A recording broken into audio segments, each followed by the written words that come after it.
Bedtime Story for Adults by Roxane Gay. Once upon a time, in a faraway place, far away from anything there, lived a boy and a girl. No, this is an adult story. Once upon a time, in a faraway place, far away from anything, there lived a man and a woman. His name was Johan, and hers was Elise. Johan had white skin, and Elise's was brown.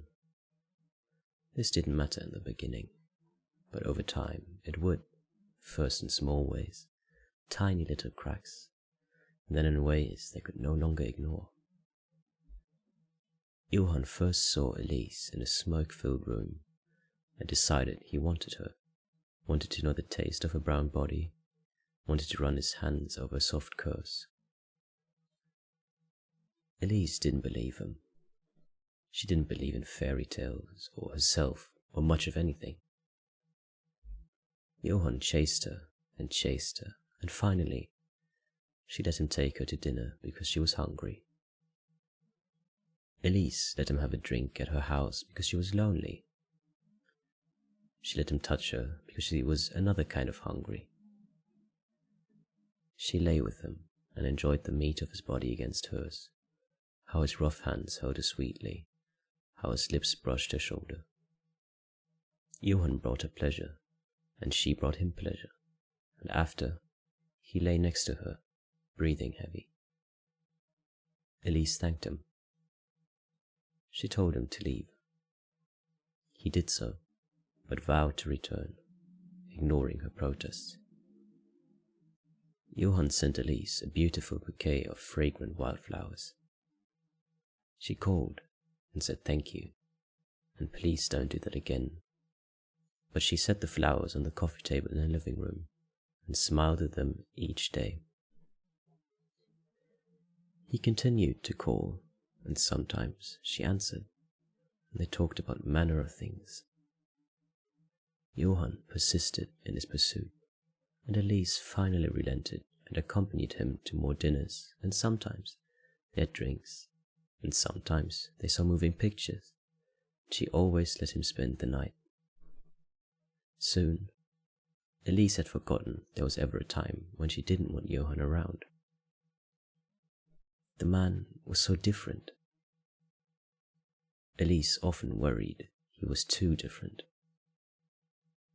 Johan worked with his hands and had never been beyond the borders of the faraway place far from anything. He knew things about the stars and the position of the sun. He knew about secret waterfalls in the heart of the deep woods, and he showed them to her, let her drink that cool, clean water from his rough, calloused hands. Elise worked with her mind, and sometimes her heart. She knew about words, and spent her days studying books. She spoke different languages and had traveled to lands across the oceans, and further even still. She longed to be closer to places where she could find bright lights and crowded streets, and where once in a while she might see someone who looked like her. But Elise had a job to do, and studies to complete. She would bide her time. Johan and Elise knew little of the same things, but he knew how to touch her, how to press his lips to her neck, and how to hold her as she slept. And if all that mattered was the moments she had between them, they could have easily found a happily ever after. There were, however, other things that mattered. Johan had a wicked mother who lived in a grand house high on a hill. She kept an extravagant garden and enjoyed receiving visitors in a large living room filled with a large, imposing furniture. The wicked mother scowled more than she smiled. The wicked mother thought her son a king, and wanted nothing but the best for her oldest boy. She did not think Elise was any kind of good enough, and she let that be known throughout the land. Elise brought Johan's wicked mother gifts and kind words. She said please and thank you, and when invited to dinner, she offered to wash the dishes. None of her gestures could sway the wicked mother who did not want Johann to love a woman with such different skin. It was a scandal, she said. Think of the family name, she said. Soon, Elise stopped going to the grand house high on the hill. She and Johann pretended the wicked mother didn't matter. Her displeasure was an unfortunate detail, they told themselves. They ignored the harsh words and the harsh thoughts. They pretended nothing could get in the way of the happy and ever after. On festive days, though, when there was much to celebrate, Elise often found herself alone and waiting, while Johann paid his respects and feasted with his family. In those lonely moments, Elise wanted Johann to make a choice, but she didn't dare ask, couldn't bear knowing he might not choose her. There came a day when Elise learned she was carrying Johann's child. It was an unexpected but welcome blessing. When she told Johann, he said his heart was so full it ached. He offered his hand in marriage and a place in his kingdom, at his side.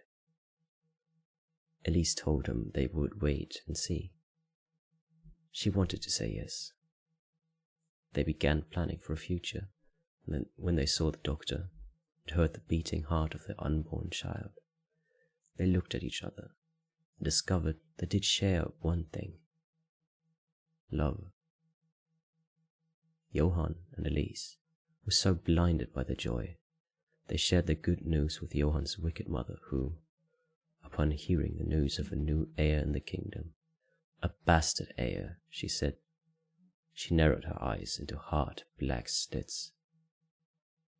She said no such child, a child from two terribly different worlds, would ever be recognized or loved by anyone under her reign.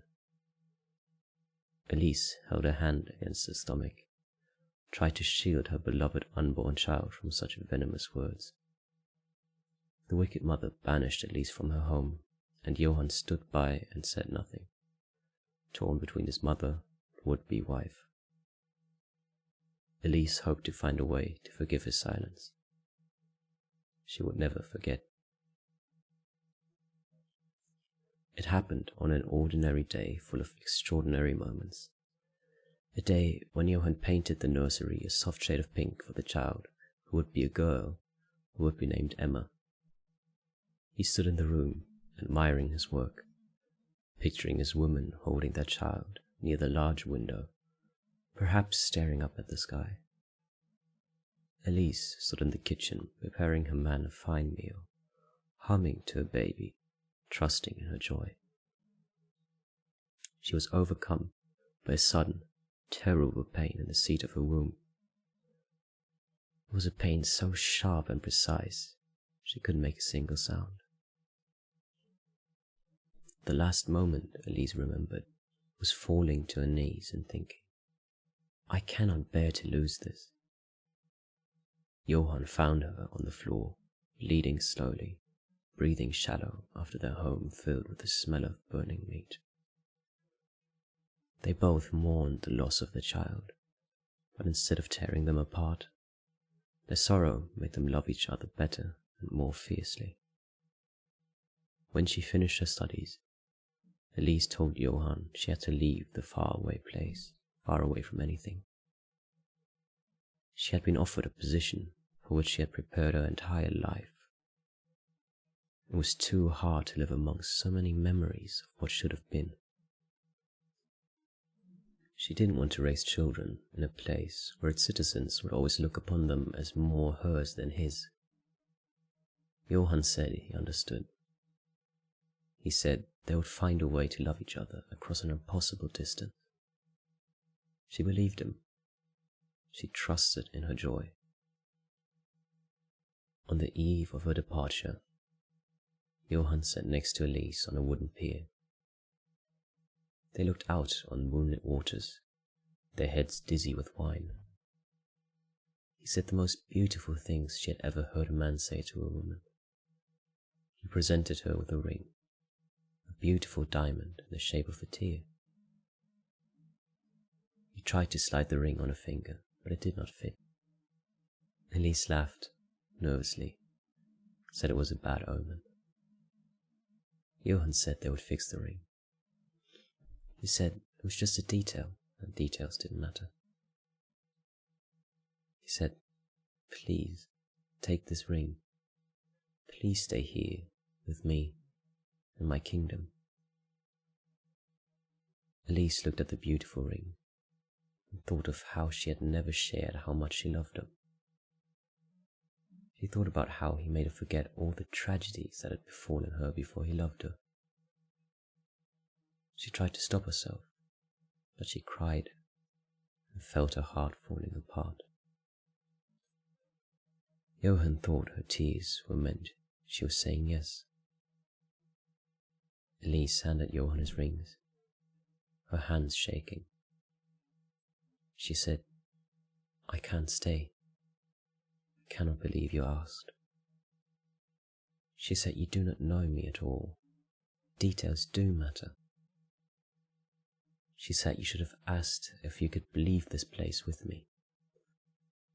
Johann said he had never known any other kind of life. He said these were his people, and this was his land.